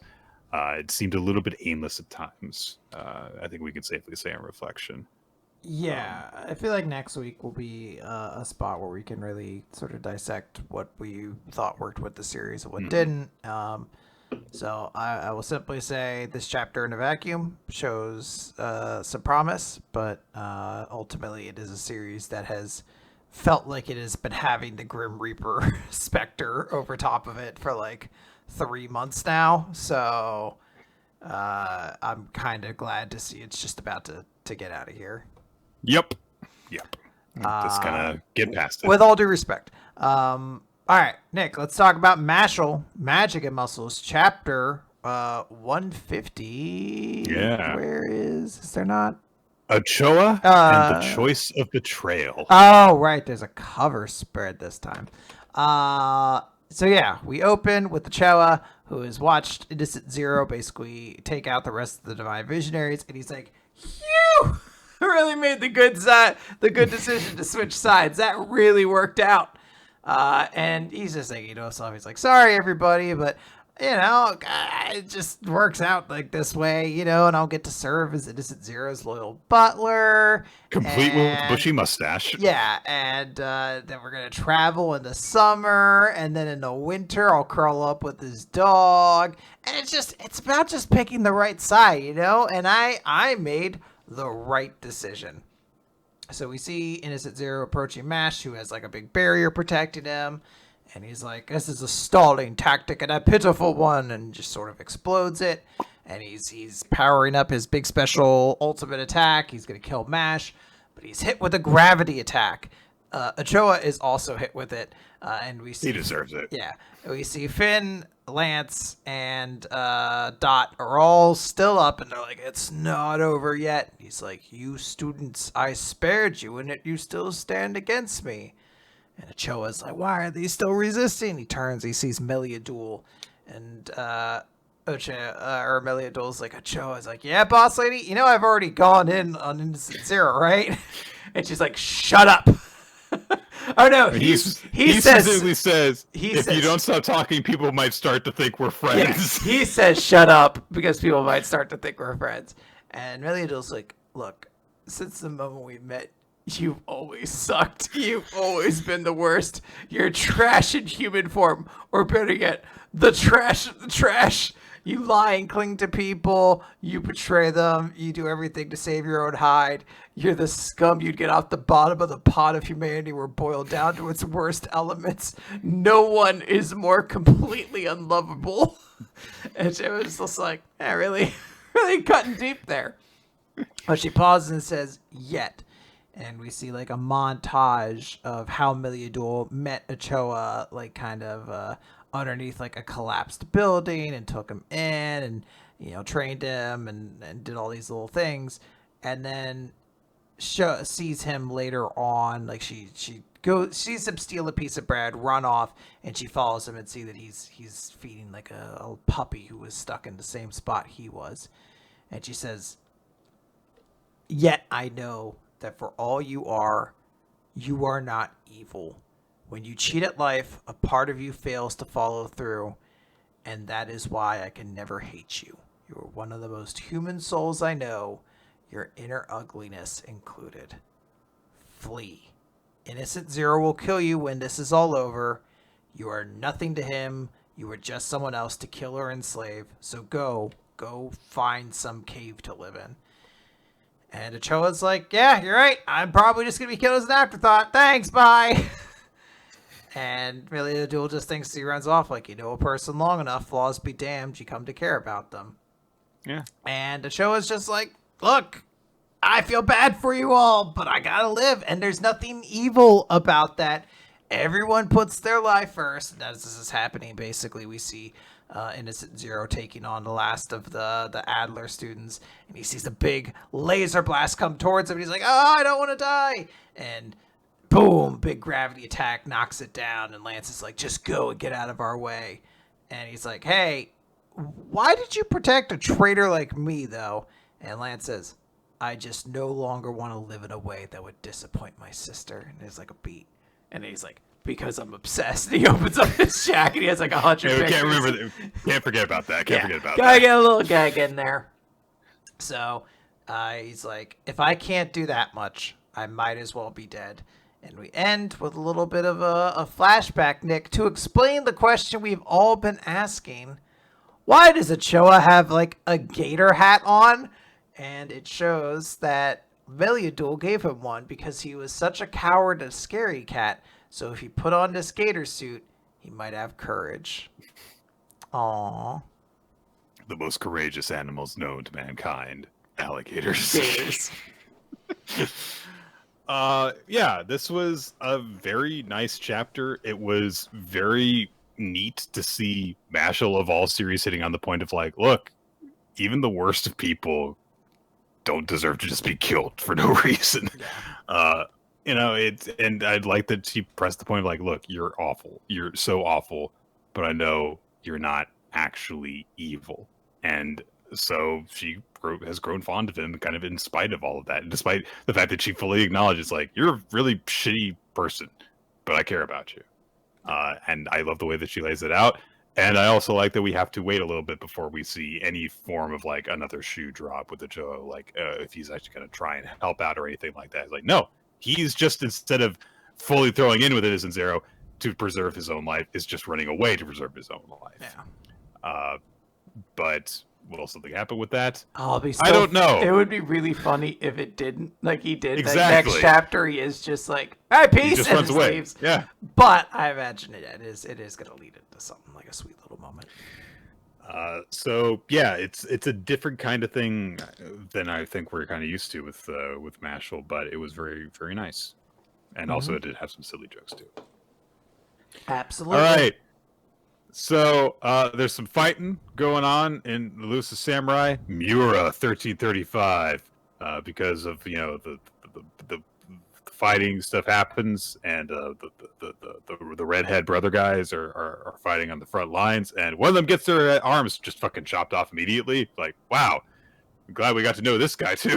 He's just got his arm chopped off, and his brother reacts to it, and then wouldn't you know it, there's another guy in a hooved animal mask. This one's a bull, and he's charging through, and he's super strong with people. and Takauji's army just completely outclasses Tokiyuki's army. It looks like the brothers are going to get killed, but the older brother manages to protect his younger brother even with one arm, and then he grabs him with his, again, one arm to heft him up onto his horse and start riding away, and he's fending off attacks from Takauji's army with one arm. Man, this guy's awesome. I'm really looking forward to when he just like becomes a cool one-armed fighting guy. You know, that'll be great. So there's some pots by the shore. It's a little bit random, but it's because they're like, you know, from a previous like, you know, ship, so they're just left there. And in a bizarre moment, Miura says to his brother Hachiro, "You go right ahead. I'll hide in that pot and rest." It's just a little bit weird. So yeah, Hachiro says like, "But you're gonna die," and he says, "No. Our little lord has ordered that I live." And we actually see the result of that whole thing where Miura had offered up his son to be like Tokiyuki's prisoner, so they would be like, "Oh, it'll be a symbol to keep me in line." And Tokiyuki says, "Look, allow your heir to join the Ashikaga instead. If we lose here, the Miura clan will still survive that way." So that's nice. He did a nice thing for him, and then he took his hand and he said, "Don't let ideals stop you from saving your life and your clan." And Miura's like, "Yeah, but his kindness only underscores my own shortcomings." So he tells Hachiro, "Look, return to the Miura, watch over my child." And he says, "Well, I want to pursue justice with Hojo-sama, though." And he says, "Look, you can only pursue individual justice so far. If you take responsibility for many people, then they will flock to your banner and lend you strength in the service of justice. Go home." So Hachiro rides off, crying because he knows that his brother is doomed. But we get this big inspirational thing about how Tokiyuki's fighters didn't commit nearly as many suicides as the Ashikaga. Like, all right. Oh, that's good. That's good. They still died, but you know, they died fighting instead of committing seppuku and stuff. So even when he is just bleeding out by himself, Miura's just like, I won't commit seppuku. I promise. I was ready to die at any moment, and now I close my eyes without losing hope. If I wake up tomorrow, I will live the day to the fullest." But he's probably gonna die. He's got a giant arm wound, and he's not received any medical treatment. Nah, dude, you spit on it. You know, throw some dirt on it, and you're good to go. You know, just work out the kink in that shoulder. It'll be fine. Yeah. So then we just kind of cut ahead to August 18th to a different battle. And they're like, "Miura didn't die for nothing." I don't want to say like, well, we didn't see him die, but I mean, it's the Shonen series, but also it's historical fiction. But I also didn't see anything that said that. I also didn't see anything that said Miura definitely died that day. So it's like, I mean, maybe, I don't know. But I also don't really care one way or the other. Nick, what if he shows back up? A big hero moment. Your favorite character. We met him 2 months of publication ago. So yeah, Tokiyuki's main force is now squaring off against those generals that fucked up the Miuras, and also Nagoe, the kid general that we knew for 3 chapters. And they're like, yeah, we're through their sacrifice, we've learned how strong our opponents are. We're not going to back down. So they're like, all right, let's do this. Yorikuri, avenge your brother. That's right. The steerhead guy is also Imagawa's brother. Who? The horse guy? The horse guy, his brother. Oh, yeah. Okay. This is a bullhead guy. So this is like a gimmick in their family. Like everybody wears like a weird little animal head mask and like goes hog wild with it. That's like a kind of fun gimmick. I'm trying to think as we wait for Nick to unroboticize. What would be the animal masks you would want to wear in your family? And I love Minotaur, so a bull would be cool. But I guess. Yeah. All right, Nick's back. There we go. Oh, nope. I spoke too soon. He's not. He came back for a hot moment and then rode off into the sunset again. You seem illegible to me now. Okay, so. You're good. It took a second there. Okay. All right. Yeah, I look forward to eventually meeting the brother who wears the chicken head in this Aww. family. Just like Ultimate Chicken Horse. Yeah, or I don't know, El Pollo Loco, I think is one of them. So Aw, that's good. All right, Nick, you want to wrap this up? yeah, I guess that we'll do that because There's no One Piece this week. One Piece this week. So yeah, it's Black Clover time. Let's talk about Black Clover. This is page 356, Neverland. So Master Luscious is like, wow, you really are strong.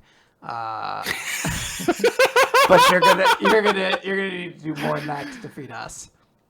And the angels all start gathering their power. A bunch of people try to attack them, and the angels counter it. And they're like, oh, but they just use several types of magic at once. And I'm like, yes, this rare thing of someone being able to use multiple types of magic. I believe it's Morris who's just like, yes, this is beautiful. And it looks like it's bad. Everyone's despairing. They're like, we can't do anything. We can't save our people here. We're going to die. But Soul stands up. It's like, nope. Look, there are peasants who have fought just as hard and just as reckless, and they grew strong, so I can't do anything less than they do. Comes at him with a big mud golem, and the angel fires its laser beam. And to Soul's surprise, she blocks it, actually. She wasn't expecting it to work that well. And they're like, wait, did her magic just get a whole lot stronger? And there's little fairies that are floating around her. They're like, tee, tee. And we cut over to Yuno, who is casting a spell, and Sylvie, who's like, witness the power of our love together. I haven't consented to this. Together, Yuno and I can control the flow of magic and time within this space, strengthening our allies' spells and weakening our enemies. The combination of star and wind magic, Neverland. Sure. Hey, yeah, sure, absolutely. Sure. But I would like to note the chapter's just called Neverland, so not good synergy there. Neverland, separate to Neverland. But well, Quinn, we didn't realize is that we didn't read off Sylphie's declaration with the right cadence. Yeah. Witness the power of our love. We're off to Neverland. That would be great if it's like everything Yuno does is like fairy tale and like Prince Charming inspired, and then there's just one Metallica reference. Yeah. He's like, I will take you down, Master Luscious. Give me fuel, give me fire, give me that which I desire. And he just shoots him with a gun. So we cut over to, I do not remember this character's name, but he was a rival that Yuno had within the Golden Dawn like fucking 300 chapters ago. Was it Hans? Was that his name? Sure. So Hans and Franz is like, "Ooh, you're very good. You have what it takes to be the Wizard King. Oh, let's go, everybody. It sounds like we can party now." Well, it doesn't matter what his actual name is. So everybody's like, yes! Klaus! I was so close. His name is Klaus, and I said Hans. Everybody, let's party! Everybody is going in. Go see Euro dancing. Yeah. give them what for now. They're all fighting really super strong now because Yuno has basically powered everybody up. Master Luscious like sneaks in behind him and like goes to try to like blow him up, but Yuno's just like, nope. In Neverland, time stands still. And Master Lush is like, that really feels like a magic created specifically to defy me. It's horrible. I knew it. You are my rival. And Yuno says, I already have a rival, and it's not you. And he takes a sword and he slashes him. And that's the end of the chapter. That's pretty cool. It's fucking amazing. It's goddamn incredible. Yeah. I don't know if I really ever clocked that Yuno would have the type of just ability boosting magic to just say everyone, keep on fighting, everyone, come crawling faster. But yeah, I mean, it's like because we know that Yuno's not going to win. Like that's just not going narratively. to It would be very funny if Asta shows up and he's Yeah. like, "I beat him. He's dead." Yeah, we all know for whom the bell tolls in this fight. But it's nice to see being built up this much for the sake of this. So yeah, sure, I will buy that his powers combine in such a way that he's able to just make everyone stronger just by being there. Yeah. Why not? And yeah, it was cool. Even being these minor characters that we've never really had a need to actually care about them in any way. Just seeing them, it was like, oh wow, I'm kind of cool now. Sure, I'll take that. And it ultimately, it was just a neat chapter to build up what's going to be Yuno's defeat. And yeah, nothing else matters. Yeah, great way to end it. I will say, like, I agree with you. Where like when it revealed, like, oh, Yuno's cast this spell that powers everyone in the kingdom. I was like, all right, if I squint really, really hard, I can kind of see how like fairy wind magic and stars combined together could accomplish this. I'll go along with it. When he's also like, also I control all time within it, I'm like, I don't understand how that makes sense, but whatever, I guess. That was a bit of an extra nudge of like, also I'm immune to your time magics. All right. I'm like, sure, my dog. At this point, I'm just so used to the like actual power scale of Black Clover just making zero sense that like if I still had a problem with the 350 chapters in, I don't know. Eventually Stockholm syndrome just gets the better of you. Yeah. But yeah, I mean, Yuno's going to lose, and then Master Luscious is truly going to be the Unforgiven. So, oh wow, you can't stop Nick. You can't. You really Nope. can't. If you put Nick into a metal contest, he's always gonna win. He's always gonna find a way to come up over on you. a metal pun contest. Yeah. Nope. Challenge Nick with the guitar. He'll put anything on the line. I don't know what I'm going to do in response, but sure. All right, yeah. That's gonna do it for weekly manga recap this week. Let's name our favorites, shall we? Yeah, I'm having a little bit of trouble picking my chapter of the week, but I think I want to give Yuno my character of the week because I think Yuno actually was legitimately very cool, and I do actually like it was annoying how much I was like, I already have a rival and I'm not you. It's such a cool fuck. Goddamn so cool. mind. Goddamn. So. Because I'm giving Yuno my character of the week, I wanted to give Ochoa my character of the week as well, but I think because I can't do that, I'm going to give Mashle my chapter of the week, and I'll say that. Understandable. I'll clock that. I can't give Ochoa my character of the week because I still think he's just so shitty. But in the same vein, I'm gonna give Meliadul my character of the week because honestly, her part of it was really what I found nice. Just playing home like, look, you're awful, but I feel like I have to save you. And in terms of chapter of the week, I am oh boy. This is hard because there's just been some nice chapters that just kind of like just stand on their own merits. I am going to ultimately go with Kaiju number 8 just because it's the most straightforward. Oh, this was nice to just see a cool punch happen out of everything. There was a lot of good stuff this week, though. I have to say there was some interesting stuff being set up and stuff like Akane-banashi. It was nice to see things come to one of I think it's going to be a couple of different heads going on in Blue Box, emotionally speaking, and the Black Clover thing was cool too, and also Chainsaw Man. But Kaiju number 8, I think it just stands out for me, and that's the first chapter that I read for this run of stuff, and it's still the one that I like the most. Yep. All right, that is gonna do it for weekly manga recap. I think. Nick, are you ready? Yeah. Wrap this. Oh, wow. Sorry. The audience, by the way, picked Chainsaw Man as their chapter of the week and Kafka from Kaiju number 8 as their character of the week. Sorry. A lot of kaiju and demon love going on today.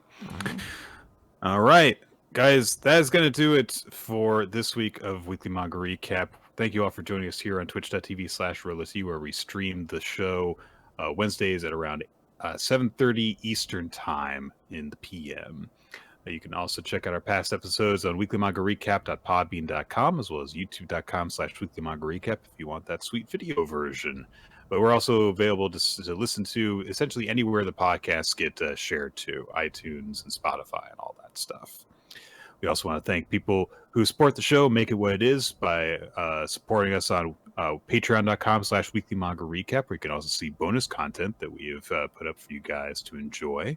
And we also want to thank everyone in our Discord server for building a nice, wonderful community that does cool stuff, discusses chapters as they come out each week. We also send out an alert there when stuff goes live, as well as on social media. And just like cool stuff happens there. You can also use that to find the Google Doc maintained by Ninja X3i. Make a recommendation for a future series for us to cover, or ask us a question that'll be answered on a future Q&A episode. Look up statistics associated with the history of the show, as we have been going on for over 10 years now, and there's a lot to keep track of in terms of what we have covered and what's been highlights in our experience of reading stuff. And we also want to thank Milo Jack Stilson and Wednesday Del Cheddar for creating the opening sequence of the show, which you can see in the YouTube versions of it, and also Steve Man Art is where you can find all of his stuff for the occasional title cards that he makes for the YouTube versions as well. All right, ready to reveal what's coming next? I forgot to pick one before the episode started. Oh, Nick!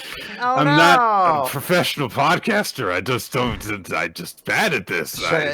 Do I vamp for you to find time, or do you want to? I'm looking at this. I'm looking at the list literally right now. I'm trying to find something that speaks to me. So, well, do you want help? Do you want me to help you pick one? Yes, please. Oh god, the first thing that came to mind is that people before the show were like, "Oh, nice quick recommendation. Next time, Hajime no Ippo." No, I don't. No. Nothing like that could happen. You are not prepared. All right, let me pop over. Where are recommended series? You're gonna be here with us, guys. Well, what are you in the mood for, Nick? Just anything, honestly. All right. Why not? Why don't we talk about Fire Punch? People talk about that all the time. That we can get to know about what Chainsaw Man's or Kuchimoto series before Chainsaw Man. That is definitely been on the list of things that we wanted to do eventually. So yeah, okay, sure. There you go. If I could do it, sure. All right, Fire Punch. Boom. Done. See? Done. Sometimes that's the recommendation that I picked. Nick was the one who wanted that, actually. Yeah. Well, that's the end of the episode. All right, bye. I can't hear anything now, so goodbye.